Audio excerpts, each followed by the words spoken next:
कृष्ण भक्ति से जुड़ने वाली संस्था है इस्कॉन। आपने सुना होगा ना, इस्कॉन के टेंपल में जा रहे हैं। पश्चिम बंगाल के नदिया जिले के मायापुर में दुनिया का सबसे बड़ा वैदिक मंदिर का निर्माण इस्कॉन करवा रहा है। करीब 28 लाख वर्ग मीटर में फैला यह मंदिर परिसर दुनिया का सबसे बड़ा मंदिर है। इसकी तस्वीरें आप देखिए, इसके एक एक डिटेल आपको बताऊंगा, लेकिन इतना बड़ा मंदिर, वैदिक मंदिर दुनिया में नहीं है। और इसकी तस्वीरें आप देखते जाएंगे तो हैरान रह जाएंगे। अब तक सबसे बड़े मंदिर के रूप में कंबोडिया के अंकोर वाट को जाना जाता है, जो करीब 16 लाख वर्ग मीटर में फैला हुआ है। यह मंदिर जिसको आपको दिखा रहा हूं, यह बंगाल में अगले साल 2024 में बनकर तैयार हो जाएगा। इसका निर्माण साल 2009 में, यानी ये अंकोर वाट का दिखा रहा हूं, जो अभी तक सबसे बड़ा था। अब उससे भी बड़ा वैदिक मंदिर जो है वो भारत में, बंगाल में बन रहा है। और इस मंदिर की आप भव्यता सोचिए कि 2009 से पिछले 14 साल से इसका निर्माण चल रहा है। वैदिक मंदिर की विशालता का अंदाजा आप इस बात से भी लगा सकते हैं कि इसकी नींव करीब 100 फीट गहरी है, यानी जमीन में 10 मंजिला इमारत के बराबर नीचे इसकी नींव गई हुई है। मंदिर का निर्माण पूरा होने के बाद एक साथ 10,000 लोग भगवान कृष्ण के दर्शन कर सकेंगे, जबकि मंदिर परिसर में करीब 1 लाख लोग आराम से घूम सकते हैं। इतना बड़ा मंदिर बन रहा है। इस मंदिर की लागत करीब 1,000 करोड़ रुपए आएगी। और सबसे बड़ी बात यह कि मंदिर भारत की आध्यात्मिक, सांस्कृतिक और ब्रह्मांड के वैदिक मॉडल का सबसे बड़ा केंद्र होगा। इसके बारे में आपको आगे बताऊंगा, लेकिन उससे पहले इस मंदिर की भव्यता और विशालता के बारे में आपको बता देता हूं।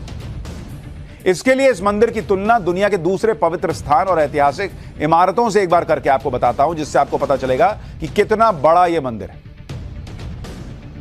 धर्म से जुड़ी विशाल इमारतों की लिस्ट में एक नाम आता है हागिया सोफिया मस्जिद का, जिसे आया सोफिया मस्जिद भी कहते हैं। यह मस्जिद तुर्की के इस्तांबुल शहर में है और इसकी कुल ऊंचाई 55 मीटर और चौड़ाई 5,997 वर्ग मीटर है। दूसरी इमारत है अपने देश में आगरा में जो ताजमहल है। इसकी ऊंचाई 73 मीटर है, चौड़ाई 32,892 वर्ग मीटर। तीसरे नंबर पर लंदन की सेंट पॉल कैथेड्रल चर्च है। इसकी ऊंचाई 111 मीटर है और चौड़ाई 11,838 वर्ग मीटर है। और अब आपको वो वैदिक मंदिर दिखा रहा हूं जो बंगाल में बन रहा है। इसकी कुल ऊंचाई 113 मीटर और चौड़ाई 65,032 वर्ग मीटर में फैला है। अगले साल से इस मंदिर की पहचान दुनिया के सबसे बड़े मंदिर के तौर पर हुई, जहां दुनिया भर के किसी भी जाति, धर्म और संप्रदाय के लोग आ सकेंगे। और भारत की पौराणिक काल से चली आ रही ब्रह्मांड के वैदिक मॉडल को आप यहां पर समझ पाएंगे। इस मंदिर का सबसे बड़ा आकर्षण का केंद्र इसके 3 शिखर हैं। इसलिए पहले आपको इन विशाल शिखर के बारे में बता देता हूं। जो बीच में आप हिस्सा देख रहे हैं, यह मुख्य शिखर है, वैदिक ब्रह्मांडीय झूमर। इसके बारे में आपको आगे बताऊंगा। दूसरा शिखर जो देख रहे हैं वो वेस्ट विंग है, भगवान विष्णु के अवतार भगवान नरसिंह देव का मंदिर। और तीसरा शिखर ईस्ट विंग के नीचे वैदिक तारामंडल बनाया जाएगा। जिस तरह आप स्पेस के बारे में जानने के लिए प्लेनेटेरियम में जाते हैं, ग्रह नक्षत्र दिखते हैं, ठीक उसी तरह आप वैदिक प्लेनेटेरियम में सनातन धर्म के बारे में जान पाएंगे। सभी लोक के वर्चुअल दर्शन कर सकें, उसके बारे में समझ सकें। और इन शिखरों पर आप देखिएगा सोने की परत चढ़ाई गई। 350 फीट ऊंचे इस मंदिर के शिखर तक पहुंचने के लिए 14 लिफ्ट लगाई गई हैं। 14 लिफ्ट। सोचिए कितना बड़ा मंदिर है। पहले आपको वैदिक झूमर का एक एनिमेशन वीडियो दिखाता हूं, जिसमें इस सृष्टि के निर्माण को लेकर बहुत सारी जानकारी दी जाएगी। यहां आकर यह समझ सकेंगे कि यह दुनिया किसने, कब और क्यों बनाई, दुनिया बनाने के पीछे का उद्देश्य क्या है। यह एनिमेशन वीडियो है जो वहां लोगों को दिखाया जाएगा। इस बात को वैदिक झूमर में दर्शाया जाएगा, इसलिए इस मंदिर को दुनिया का वैदिक मंदिर कहा जा रहा है। आमतौर पर यह बताया जाता है कि करोड़ों अरबों साल पहले खगोलीय घटना से ब्रह्मांड और पृथ्वी जैसे दूसरे ग्रहों की उत्पत्ति हुई। लेकिन सनातन धर्म और शास्त्रों के अनुसार इसके पीछे पूरा विज्ञान है, जिसके बारे में बहुत पहले वेदों में लिखा जा चुका है। लेकिन मॉडर्न युग के चक्कर में इस ज्ञान से दूरी बढ़ती चली गई, इसलिए आज इस बात को भी आपको समझना चाहिए।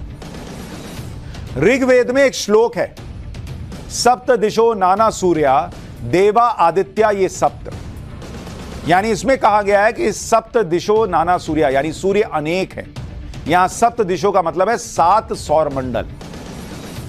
लेकिन विज्ञान ने अभी तक एक ही सौर मंडल को ठीक से खोजा है और दूसरे सौर मंडल की खोज चल रही है, जबकि ऋग्वेद में 7 सौर मंडल का भी जिक्र है और कई और सूर्य इसका भी जिक्र है। एक और श्लोक आपको ऋग्वेद से लिया गया, वो दिखाता हूं। शकमयम धूमम अराध अपश्यम विषुवता पर इनावरेण, यानी सूर्य के चारों और तरफ और दूर दूर तक शक्तिशाली गैस फैली हुई है। यहां गैस के लिए धूम शब्द का प्रयोग किया गया। सूर्य के चारों तरफ गैस है, इसकी पुष्टि सही तरह से 19वीं सदी में हो पाई थी, जबकि ऋग्वेद में यह कब का लिखा हुआ है। अथर्ववेद में कहा गया था कि सूर्य का प्रकाश दिखाई देने वाले और ना दिखाई देने वाले सभी प्रकार के प्रदूषित जीवाणुओं और रोगाणुओं को नष्ट करने की क्षमता रखता है। यह अथर्ववेद में लिखा है। ये सारी बातें आज से 3200 साल पहले ही कह दी गई थी और इस पर दुनिया भर के वैज्ञानिक रिसर्च कर रहे हैं। यानी जो बातें हम आज विज्ञान से समझ रहे हैं, उनके प्रमाण हजारों साल पहले हमारे ऋषि मुनि और विद्वान दे चुके, लिख के चले गए। और यही वजह है कि इस मंदिर के भक्तों में एक बड़ी संख्या विदेशी लोगों की होगी, जो इन बातों पर पूरी तरह यकीन करते हैं कि हमारी सनातन परंपरा और शास्त्रों में जानकारी का भंडार छिपा हुआ है। आज आपको इस मंदिर के चेयरमैन से भी मिलाना चाहता हूं, जिन्होंने इस मंदिर को 250 करोड़ रुपए दान दिए। इनका नाम है अम्बरीश दास।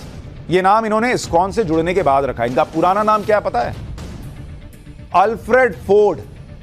हमारे यहां मंदिर की बात करने वाले को बड़े हीन भाव से देखते हैं। अच्छा, ये तो एक्सट्रीम हिंदुइज्म की बात कर रहा है। वहां अल्फ्रेड फोर्ड जो है वो 250 करोड़ भी दे रहे हैं और इन्होंने अपना नाम भी अम्बरीश दास कर लिया। ये अमेरिका की मशहूर कार कंपनी फोर्ड के मालिक है भाई, वही फोर्ड कंपनी जिसकी कार आप चलाते हैं। अमेरिका के प्रसिद्ध उद्योगपति हेनरी फोर्ड के पोते हैं। 1975 में अल्फ्रेड इस्कॉन से जुड़े और इस्कॉन के संस्थापक प्रभुपद के साथ भारत आ गए। भारत आने के बाद इन्होंने हिंदू धर्म अपनाया और फिर अल्फ्रेड से अम्बरीश बन गए। अल्फ्रेड तमाम ऐशो आराम को छोड़कर कृष्ण भक्ति के साथ भारत की सनातन परंपरा के बारे में सीख रहे हैं, प्रचार कर रहे हैं। इस मंदिर के निर्माण में अम्बरीश दास की बहुत बड़ी भूमिका है। लेकिन हमारे यहां कोई अगर हिंदू धर्म की बात करे, आजकल तो जो हिंदुत्व है उसको तो टेररिज्म से भी जोड़ने का प्रचलन चल रहा है। लेकिन यहां बड़े बड़े विदेशी आकर हिंदू धर्म को अपना रहे हैं और इतना बड़ा बड़ा मंदिर बन रहा है।